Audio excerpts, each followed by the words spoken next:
Lina Ngazi. Bonjour. Merci d'avoir accepté notre invitation. Vous êtes lycéenne, secrétaire nationale de l'UNLSD, un syndicat étudiant très mobilisé contre la réforme de l'université. On va revenir ensemble sur la mobilisation qui tente de partir des établissements scolaires. Mais d'abord, une question. Notre revue s'appelle Regard. C'est quoi le regard de Lina Ngazi aujourd'hui? Mon regard vient avant tout de ma position de lycéenne. Ensuite, de femme, car je suis secrétaire nationale au féminisme et aux discriminations. C'est un combat qui m'importe beaucoup. Et enfin, de personnes de couleur, parce que oui, nous luttons aussi contre toutes les discriminations, ce qui inclut le racisme. Et c'est important ce type de combat aujourd'hui dans les établissements scolaires.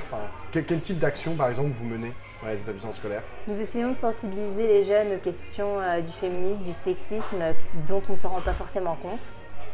Et à propos du racisme, nous n'avons pas encore mis en place de module. Alors, cette semaine, votre syndicat a appelé à des mobilisations et à des blocages de lycées dans toute la France. Ma première question, c'est juste pourquoi?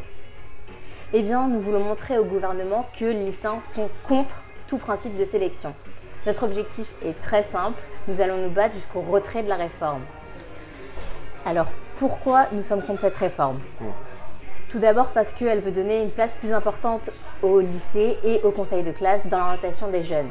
Mais qui sont les enseignants? Ce ne sont pas des conseillers d'orientation. Et nous trouvons ça totalement déplacé de prétendre qu'ils sont capables d'orienter les lycéens. De plus, cette réforme veut instaurer une sélection qu'elle cache, car on parle d'attendus auxquels il faudrait correspondre, de prérequis. Mais ceux-ci sont bel et bien une sélection, car ils vont permettre aux universités de choisir qui et qui ne peut pas rentrer dans leurs établissements. Cette sélection, du coup, sera très mauvaise pour les élèves parce qu'elle va augmenter la compétition et la pression qui existe déjà et que nous déplorons totalement, car nous voulons une éducation dans un esprit de solidarité, d'entraide. De plus, ça va être aussi une sélection sociale parce que les élèves les plus défavorisés sont forcément ceux qui ont de moins bonnes conditions d'études, donc qui, à la fin, auraient de plus mauvaises notes. Et c'est d'après les premiers retours que vous avez du terrain, cette mobilisation qui a commencé lundi, elle est en train de prendre ou pas? Oui, justement, nous sommes très satisfaits de ce qui s'est passé lundi parce qu'on a vu justement que ça touchait les lycéens et que, à l'avenir, nous pensons que ça va s'amplifier. Et vous avez des liens avec les organisations étudiantes, donc les gens qui sont avec l'UNEF, etc. Oui, bien sûr. Et très sûrement, nous allons mettre nos forces en commun pour lutter contre cette réforme très bientôt. Et du côté des profs, il y a du répondant aussi ou pas? C'est quoi vos relations avec les syndicats de profs ou juste dans votre lycée avec vos professeurs à vous? Dans mon propre lycée, il y a des professeurs qui nous soutiennent. Par exemple, des membres de FO ou de la CGT qui sont là pour nous épauler dans nos actions. Et alors, dans certains lycées, j'ai entendu dire que les proviseurs interdisaient à leurs élèves de faire la grève. Est-ce que c'est quelque chose qui, selon vous, est normal, ce type d'interdiction? Ce n'est totalement pas normal. C'est dénigrer notre liberté d'expression en tant que lycéen. Et oui, je sais que dans mon lycée, on nous a carrément menacés si on faisait un blocus de sanctions très fortes. Alors hier, nous recevions Christine Lazerge, présidente de la Commission nationale consultative des droits de l'homme, la CNCDH, et elle avait justement une question pour vous. Elle vous a demandé, au-delà de la question du tirage au sort, si ce n'était pas plutôt la question des manques de moyens à l'université qu'il fallait mettre sur la table. Eh bien, si actuellement nous avons un tirage au sort ou si le gouvernement veut instaurer une sélection, c'est bien oui parce qu'il n'y a pas assez de moyens alloués aux universités. Car nous sommes dans un manque de place dans certaines filières qui obligent donc les universités à sélectionner les étudiants qui peuvent rentrer ou non. Mais alors justement, en début de semaine, Édouard Philippe a dit qu'il ouvrirait à la rentrée prochaine 22 000 places en plus dans les universités et dans les filières BTS. Mais ces places ne seront absolument pas suffisantes. Et d'après vous, ça sert à quoi l'université? L'université, c'est quelque chose d'extrêmement important, c'est primordial. Ça aide les élèves à ouvrir leur esprit, à leur apporter des clés de compréhension du monde. Et c'est vraiment quelque chose d'essentiel dans la vie. Je pense que justement, c'est de plus en plus important aujourd'hui parce qu'il va falloir faire face à des défis.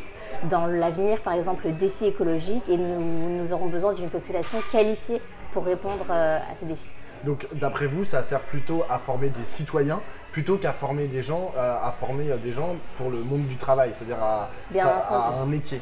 Exactement. Et l'éducation ne doit pas s'adapter à l'économie de marché, comme le gouvernement prétend le faire actuellement en faisant des économies sur le dos de notre éducation. Donc l'université, c'est pour tout le monde.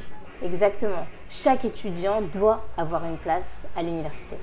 Alors depuis lundi, ça y est, la plateforme d'admission dans l'enseignement supérieur, admission post-bac, a été remplacée par Parcoursup, une autre plateforme.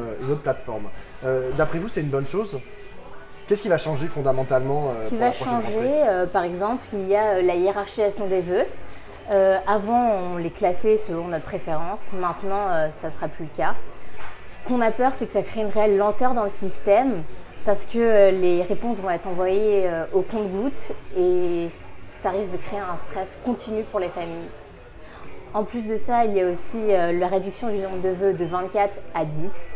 Et on a aussi peur que ça crée une autocensure de la part des élèves parce qu'ils vont par exemple ne pas s'estimer assez forts pour entrer dans telle ou telle filière et donc ne pas la mettre car il n'y a plus que 10 vœux. Alors on a évoqué ensemble la mobilisation des jeunes dans le conflit qui vous oppose au gouvernement sur la réforme de l'université. Comment vous voyez la place des jeunes dans le débat public? Est-ce que par exemple vous avez été sollicité dans le cadre de la réforme de l'université? Ou par exemple, est-ce que les lycéens ont été sollicités aussi dans le cadre de la nouvelle plateforme, du changement de plateforme? Oui, les lycéens ont été sollicités. Figurez-vous que le CSE, le Conseil supérieur de l'éducation, on lui a demandé son avis. Il a voté contre la réforme, mais le gouvernement est passé outre sans même y prendre peine justement d'écouter les jeunes. Notre problème actuellement, c'est qu'il existe des organes représentatifs des lycéens, des jeunes, mais quand ils prononcent leur avis, personne ne les écoute. On va à l'encontre de ce qu'ils disent. Et alors par exemple, sur d'autres types de réformes, par exemple la réforme, le projet de loi Asile et Immigration, est-ce que vous allez être mobilisés aussi? Oui, bien entendu, nous comptons nous mobiliser. D'accord. Une dernière question, Lina Ngazi. La jeunesse était au cœur du programme de François Hollande en 2012. Emmanuel Macron, on a aussi fait une de ses promesses de campagne. Il n'y a plus de politique jeunesse selon vous? Eh bien, j'ai l'impression que ce sont des paroles en l'air, très clairement, parce que tout ce qu'a fait M. Macron depuis le début de son mandat, c'est précariser la jeunesse, par exemple avec la baisse des APL, et on n'a absolument pas l'impression qu'il cherche à nous aider, mais plutôt à justement favoriser les riches et ne plus aider les défavorisés. Mais au-delà de Macron, est-ce que vous pensez qu'il y a des hommes ou des femmes politiques qui écoutent les jeunes encore? Par exemple, dans le mouvement La France Insoumise, on a l'impression d'être plus représenté et d'être, oui, plus écouté. Mais par contre, dans la majorité, non. Oui, dans la majorité, c'est lamentable. Merci beaucoup Lina Ngazi. Demain, nous recevrons Élise Lowy. Elle était membre de l'aile gauche et des instances dirigeantes d'Europe Écologie Les Verts. Et elle vient de créer un nouveau mouvement, le mouvement écolo. On reviendra avec elle sur la place de l'écologie aujourd'hui dans l'espace politique, mais aussi sur l'actualité de Notre-Dame-des-Landes, la place de Nicolas Hulot au gouvernement. Vous avez une question pour elle? Oui, j'aimerais lui demander, comptez-vous mettre en place des programmes qui permettraient d'inclure les jeunes dans la lutte écologique? Très bien, nous lui transmettrons la question. Merci beaucoup. Merci.